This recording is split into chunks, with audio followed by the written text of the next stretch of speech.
দেশের অন্যতম আলোচিত ইয়াং পলিটিক্যাল লিডার সুলতান কিছুদিন আগে একটি সড়ক দুর্ঘটনায় তিনি তার স্ত্রীকে হারিয়েছেন।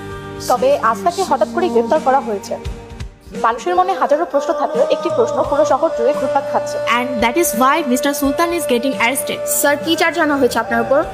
আপনার মতো একজন পলিটিক্যাল লিডারকে কেন গ্রেফতার করা হচ্ছে? আমি কখনো অন্যায় করিনি, ন্যায় করেছি।